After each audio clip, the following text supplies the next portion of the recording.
The mining station hummed with the sound of machines. Digging deep into the planet's core, Dr. Sujin Kim walked through the metal corridors, her footsteps echoing in the empty halls. It was late, and most of the workers had gone to their sleeping quarters. This was when she could finally be alone. She pressed her hand against a hidden panel in the wall. The metal slid away, revealing a narrow opening that led down into darkness. Sujin squeezed through and climbed down a ladder into the forgotten maintenance tunnels. Beneath the station, the air was cold and smelled of rust and old metal. She turned on a small light and made her way through the narrow passages. After 10 minutes of walking, she reached a heavy door marked with alien symbols that meant danger, do not enter. She smiled. The symbols were perfect protection. No one would look for anything important behind warnings like that. Inside the room, shelves lined the walls from floor to ceiling. But these shelves did not hold mining equipment or spare parts. They held books. Real books made of paper with covers worn soft from years of reading. There were paintings rolled up in tubes, musical instruments wrapped in cloth, and boxes of photographs showing people and places that no longer existed. Sujin picked up a thick book and opened it carefully. The pages were yellow with age, but the words were still clear. She read the first line out loud in a whisper. To be or not to be, that is the question, Shakespeare. Her grandmother had taught her those words when she was 7 years old, back when speaking human languages was still allowed. That was 50 years ago, before the Great Suppression. Before the 7 alien species that called themselves the hegemony decided that humans were too dangerous to live freely. They said humans were violent and unpredictable. They said human creativity led to chaos and war. They said the galaxy would be safer if humans were controlled, so they came to Earth with their great ships and their powerful weapons. They did not destroy everything at once. It would have been messy and would have made the other species in the galaxy ask uncomfortable questions. Instead, they were careful and patient. They moved humans to special camps that they called integration centers. They said they were helping humans become better people. In these centers, humans were taught to be quiet and obedient. They were given new names in alien languages. They were forced to forget their own history and culture. Children were taken from their parents and raised by alien teachers who filled their minds with lies about human nature. The hegemony told the galaxy that humans were grateful for this help. It showed videos of humans working happily in their new jobs, living peacefully in their new homes. What they did not show was what happened to humans who refused to forget.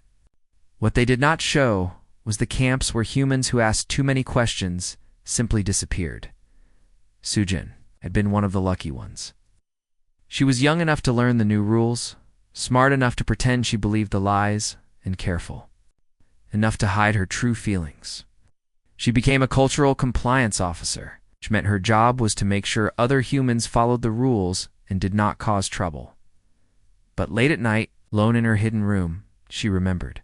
She remembered her grandmother's stories about the old days. She remembered the taste of kimchi that her mother made from a recipe passed down through generations. She remembered the sound of Korean songs that made her heart feel full even when she was sad. For 15 years, she had been collecting these memories. Whenever she found an old book or a photograph that someone had hidden, she brought it here. Whenever she met another human who still remembered the old ways, she asked them to share their stories, slowly, piece by piece.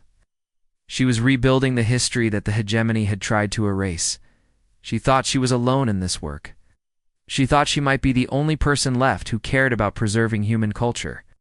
The hegemony had done their job well. Most humans now believed that their old ways were wrong and dangerous. They were grateful to their alien rulers for saving them from themselves. But tonight, something was different.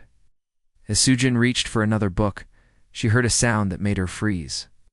A soft beeping was coming from the corner of the room, where she had built a communication device from old mining equipment.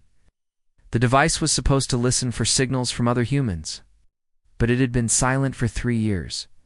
She rushed to the machine and saw a small light blinking. Someone was trying to send her a message. Her hands shook as she adjusted the controls, trying to make the signal clearer. Static filled the air. Then slowly a voice emerged from the noise. The voice was speaking Korean, words she had not heard from another person in years. But more than that, the voice was singing. It was her grandmother's lullaby. The one about the mountain that remembered the ancient trees even after they were cut down. Then the singing stopped, and the voice spoke directly to her. The seeds remember the forest. The silence ends tonight. Sujin sat back in shock. She was not alone. Somewhere in the galaxy, other humans were waiting. 3 weeks passed before Sujin could follow the mysterious signal. She had to be careful. The hegemony watched everything, and any strange behavior could bring unwanted attention. She continued her daily work as a cultural compliance officer, checking on human workers and making sure they followed the rules. But every night she returned to her hidden room and worked on tracing the signal. The message had come from somewhere, on the dark side of the planet, the part that never saw sunlight. It was dangerous territory, full of abandoned mining equipment and unstable ground. Finally, she found what she was looking for. The signal had come from an old processing facility that had been shut down 10 years ago. According to the official records, the building was empty and scheduled for demolition. Adadano. But Sujin knew that sometimes the most important things were hidden in places that everyone ignored. She waited until her next day off, then took a transport vehicle to the edge of the dark zone. From there, she would have to walk. The facility was 20 kilometers away, across rough terrain that would take her most of the day to cross. The journey was harder than she expected. The ground was covered with sharp rocks and deep holes left by old mining operations. The air was thin and cold, and she had to stop frequently to rest. But she kept walking, driven by the hope that she might finally find other humans who remembered. The facility looked dead from the outside. The windows were dark, and thick dust covered everything. But as Sujin approached the main entrance, she noticed something strange.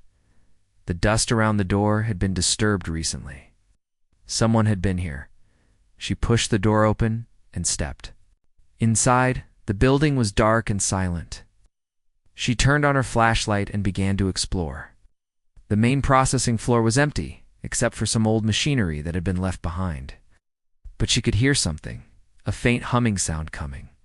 From deeper in the building, she followed the sound down a corridor that led to the facility's lower levels. The humming grew louder as she walked. Then she heard voices, speaking quietly in Korean.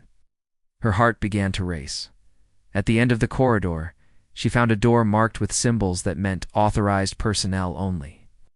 She hesitated for a moment, then knocked softly. The voices stopped immediately. "Who is there?" a man's voice asked in Korean. "My name is Sujin Kim," she replied. "I received your signal, the one about seeds remembering the forest." Donked. The door opened slowly, and a tall man, with gray hair, looked out at her. His face was weathered and scarred, but his eyes were sharp and intelligent. Behind him, she could see other people watching her carefully. "I am Commander Duhayan Park," the man said. "We have been waiting for you." He led her into a large room that had been converted into a living space. There were beds along the walls, tables covered with electronic equipment, and shelves full of books and documents.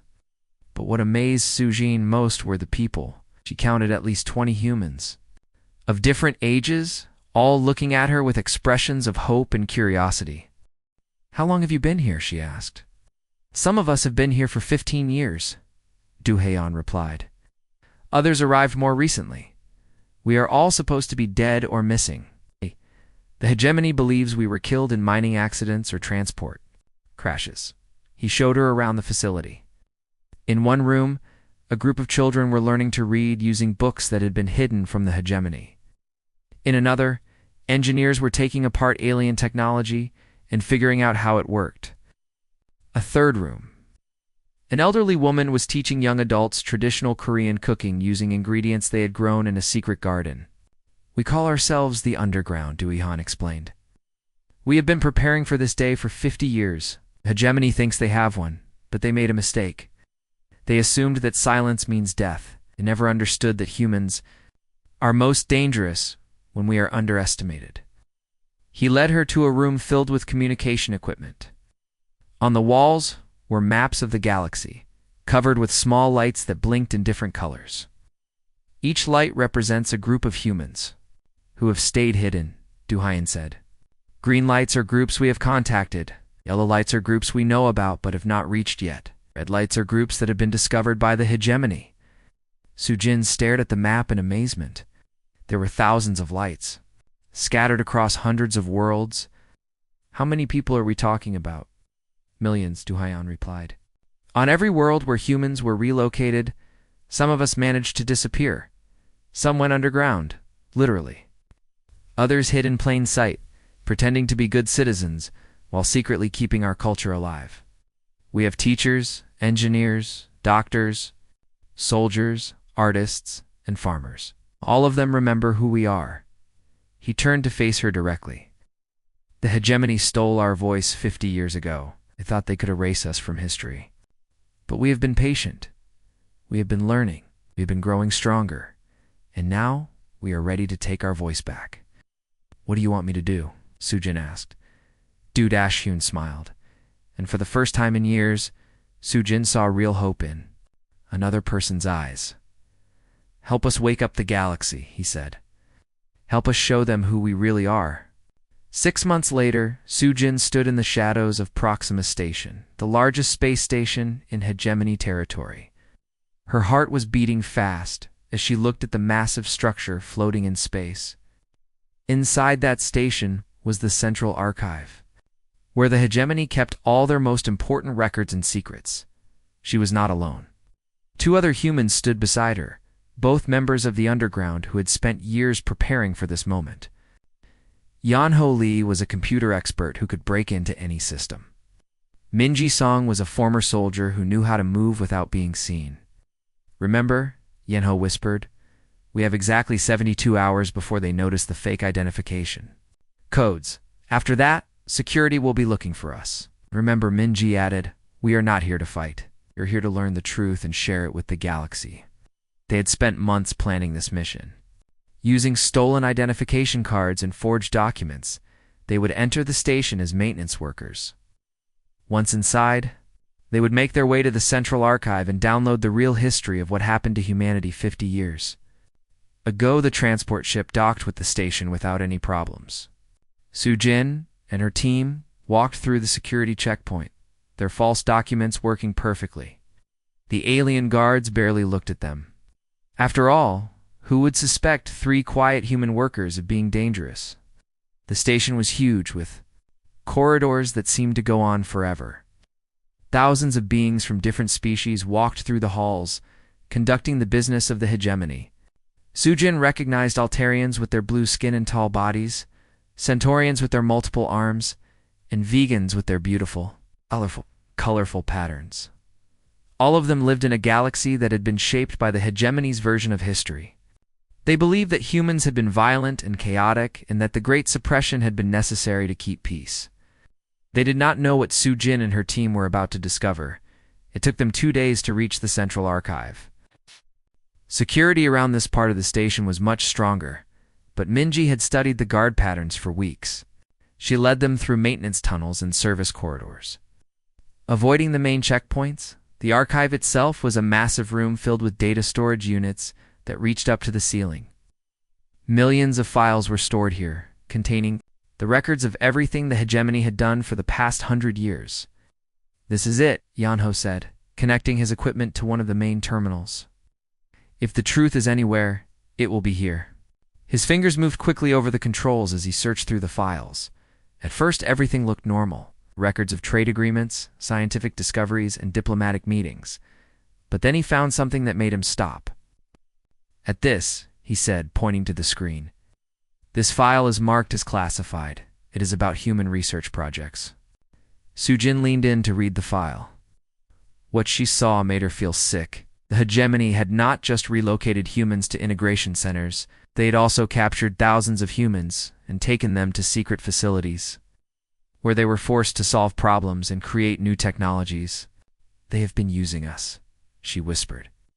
All these years they have been using human minds to advance their own civilization. The files showed everything. Faster-than-light communication systems that had been invented by humans in hidden laboratories. Medical treatments that had been developed by human doctors who were told they were the last of their kind.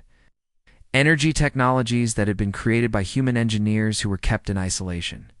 "Look at this section," Minji said, pointing to another part of the screen. "It shows the breeding programs." The words made Sujin's blood turn cold. The hegemony had been taking human children from their parents and raising them in special facilities. These children were taught that they were alone in the universe, that their parents had died, that their only purpose was to serve the hegemony by using their natural creativity to solve problems. "How many?" Sujin asked. "Thousands," Yanho replied, his voice filled with anger. "Children who have never seen the sun, never played with other kids, never learned about their own culture. They think they are the only humans left alive." The worst discovery was yet to come. As they dug deeper into the files, they found records of the hegemony's public relations campaign. All the great achievements that the member species were proud of. All the technologies that had made their lives better. All the art and music and literature that had enriched their culture. Much of it had been stolen from humans. The hegemony had taken human creations and claimed them as their own. They had told their people that these innovations came from their own brilliant scientists and artists. Meanwhile, they had painted humans as primitive and dangerous, creatures who could only destroy and never create. "This is it," Sujin said, her voice shaking with emotion. "This is what we need to show the galaxy. They need to know that everything they believe about humans is a lie." Yanho began downloading the files, copying years of secret records onto portable storage devices. The process would take 18 hours, and every minute increased their risk of being discovered. "When this gets out," Minji said, "everything will change. The member species will learn that their golden age was built on the suffering of an entire race." As the download continued, Sujin thought about all the humans who had died in silence. All the children who had grown up alone, all the families that had been torn apart.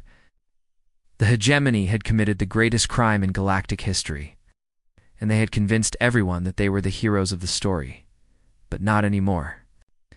The truth was about to be free. The truth spread across the galaxy like fire through dry grass. In hours of the underground's broadcast, human settlements on dozens of worlds began to stir. Workers in integration centers stopped their daily routines and looked up at the sky with new understanding.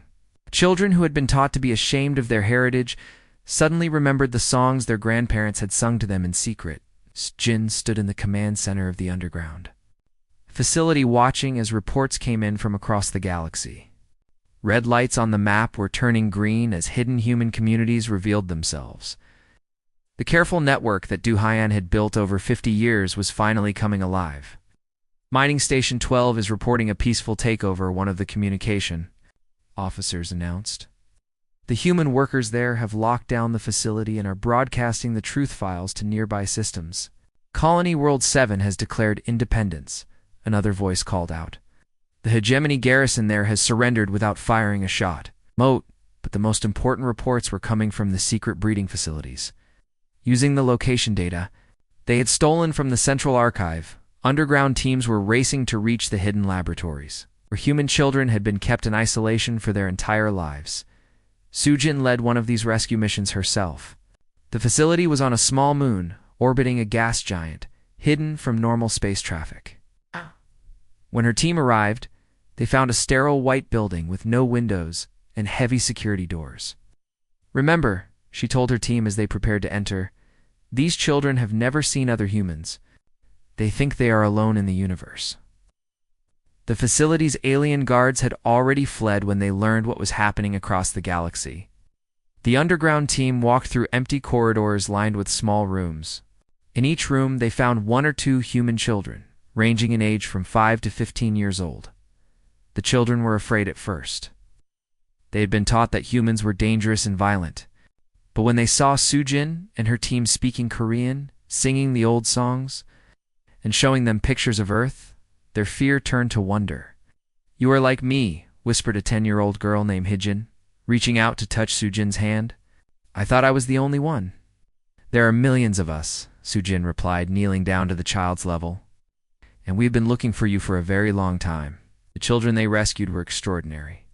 Growing up in isolation, With only their natural human creativity to keep them company, they had developed abilities that amazed even the underground scientists.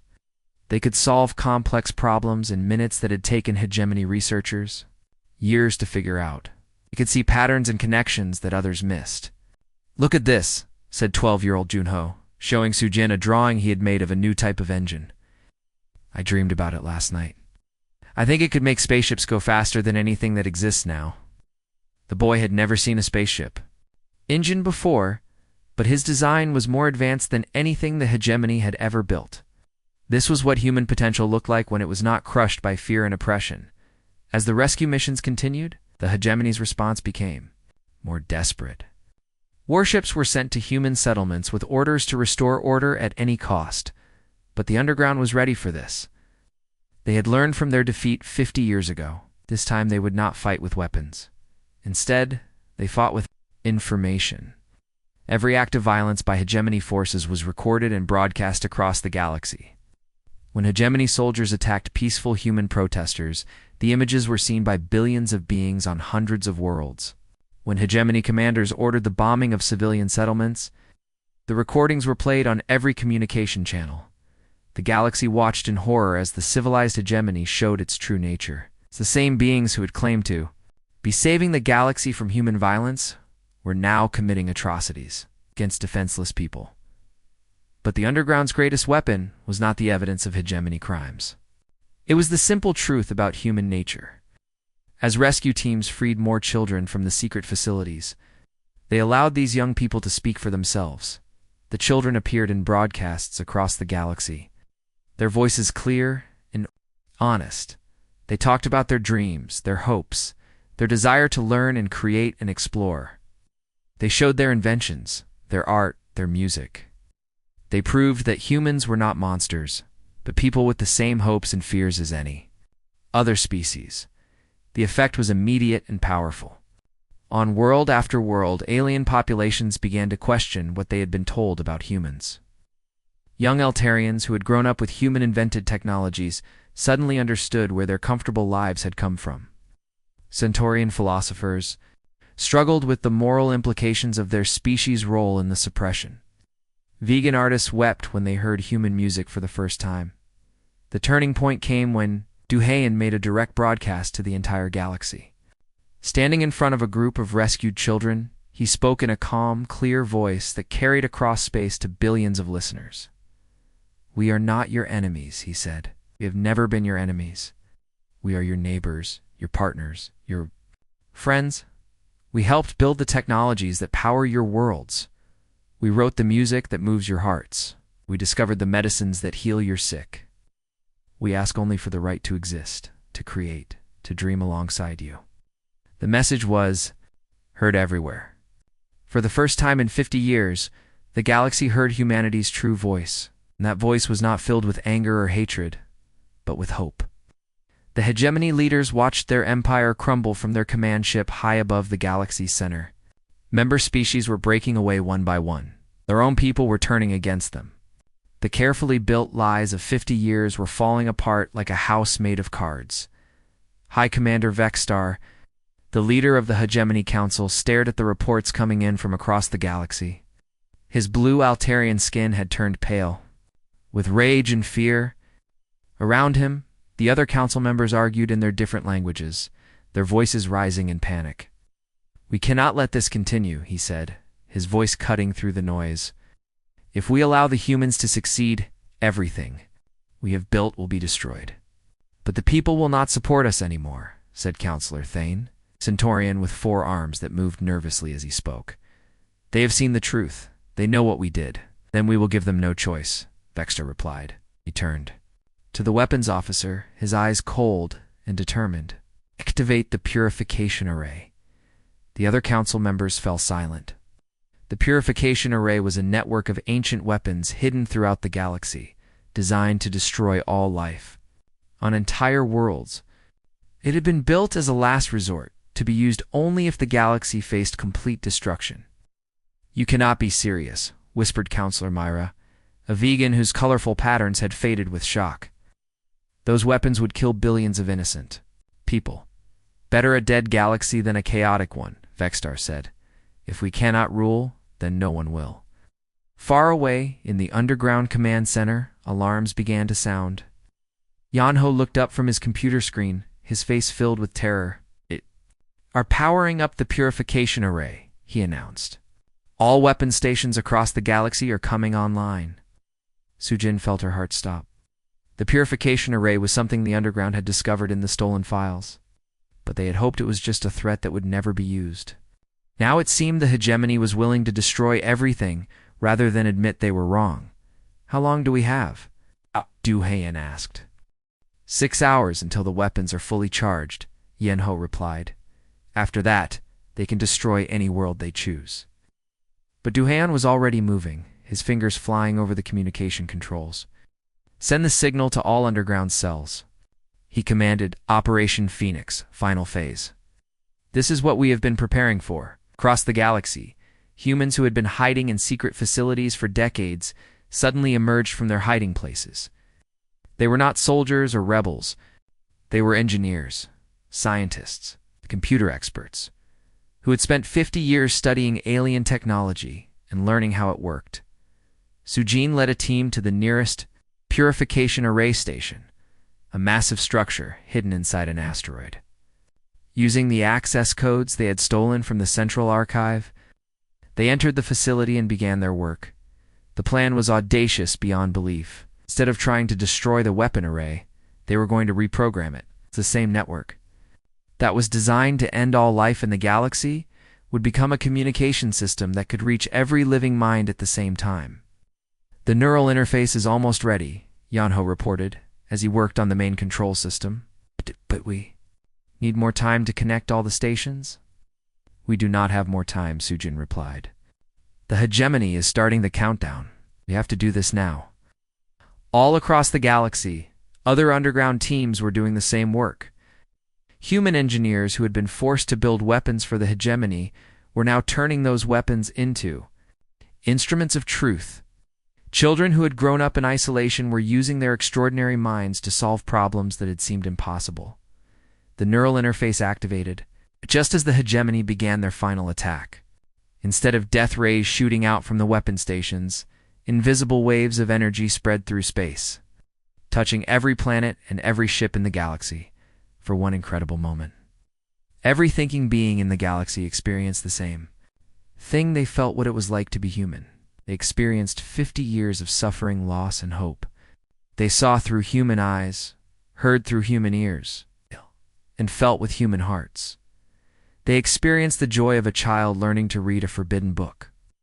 They felt the pain of parents watching their children being taken away. They shared the loneliness of humans who had spent decades in isolation, and the hope of those who had never stopped believing in freedom. But most importantly, they experienced the human choice to forgive rather than seek revenge.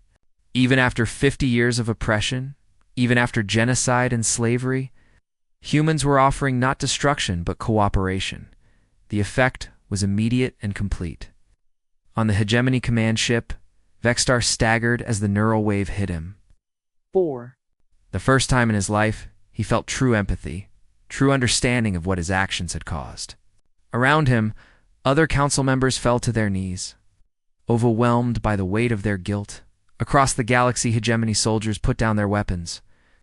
Alien civilians who had supported the suppression began to weep as they understood what they had done. The young generation, who had grown up with human innovations, suddenly saw the true source of everything they valued.